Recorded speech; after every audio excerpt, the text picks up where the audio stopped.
IT മന്ത്രാലയത്തിന്റെ ഭാഗമായ Indian computer emergency response team വഴി ഗൂഗിൾ ക്രോം ഉപയോക്താക്കൾക്ക് ഇന്ത്യൻ ഗവൺമെന്റിന്റെ മുന്നറിയിപ്പ്. 97.0.469.2.71 പതിപ്പിനേക്കാൾ ക്രോമിന്റെ മുൻ പതിപ്പ് പ്രവർത്തിപ്പിക്കുന്ന ഉപയോക്താക്കൾക്ക് മാത്രമാണ് ഈ മുന്നറിയിപ്പ്. അനിയന്ത്രിതമായ കോഡ് എക്സിക്യൂട്ട് ചെയ്യാൻ മാൽവെയറുകളെ അത് അനുവദിക്കുമത്രേ. അതിനു പുറമെ നിരവധി ബഗുകളാണ് പുതിയ വേർഷനിൽ റിപ്പോർട്ട് ചെയ്യപ്പെട്ടിരിക്കുന്നത്. സംഗതി ശ്രദ്ധയിൽപ്പെട്ടയുടൻ ഗൂഗിൾ ഏറ്റവും പുതിയ വേർഷൻ അവതരിപ്പിച്ചിട്ടുണ്ട്. ഇതാണ് 97.0.469.2.71. ഉടൻ തന്നെ നിങ്ങളുടെ വേർഷൻ കണ്ടെത്തി അപ്ഡേറ്റ് ചെയ്യാനും നിർദ്ദേശിക്കുന്നുണ്ട്. +2 ഡിഗ്രി കഴിഞ്ഞവർക്ക് വേൾഡ്സ് ഫസ്റ്റ് AR/VR ക്ലാസ് റൂമിലൂടെ സ്മാർട്ട് ഫോൺ എഞ്ചിനീയർ ആവാം. കൂടുതൽ അറിയാൻ വിളിക്കൂ Bridco and Bridco.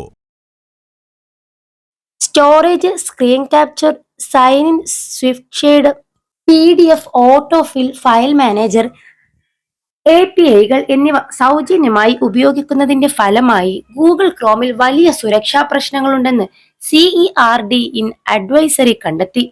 Dave tools, navigation, autofill, blink, web share, password composing എന്നിവയെല്ലാം ആർക്കും കടന്നുകയറാവുന്ന വിധത്തിലാണ് പുതിയ പതിപ്പിലെത്തിയത്.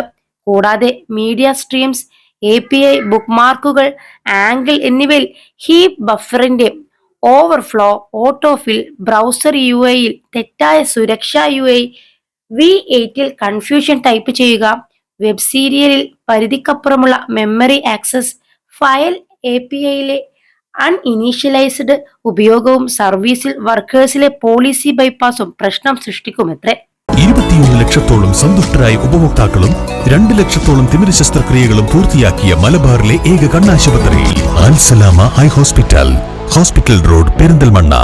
ഈ കേടുപാടുകൾ ഏതൊരു സൈബർ ആക്രമണകാരിക്കും മുതലെടുക്കാൻ കഴിയും. കൂടാതെ നിങ്ങളെ അറിയിക്കാതെ തന്നെ ക്രോം ഉപയോക്താക്കളെ ഒരു മാൽവെയർ വെബ് പേജിൽ എത്തിക്കാൻ ഇതിനു കഴിയും. ഈ പിഴവുകൾ ചൂഷണം ചെയ്യുന്നതിൽ ആക്രമണകാരി വിജയിക്കുകയാണെങ്കിൽ നിങ്ങളുടെ ഉപകരണത്തിൽ അനിയന്ത്രിതമായ കോഡ് പ്രവർത്തിപ്പിക്കാനും നിങ്ങളുടെ സ്വകാര്യ വിവരങ്ങൾ മോഷ്ടിക്കാനും അവർക്ക് കഴിയും. ഇതിന് ഇരയാകാതിരിക്കാൻ ഈ ആഴ്ച ആദ്യം ഗൂഗിൾ പുറത്തിറക്കിയ ഏറ്റവും പുതിയ പതിപ്പ് അത് ബ്രൗസറുകൾ അപ്ഡേറ്റ് ചെയ്യണമെന്ന് ക്രോം ഉപയോക്താക്കളെ ഉപദേശിച്ചു. ഈ പതിപ്പ് പ്രശ്നങ്ങൾ പരിഹരിക്കുമെന്നും ബ്രൗസർ കേടുപാടുകൾ മെച്ചപ്പെടുത്തുമെന്നും പറയപ്പെടുന്നു.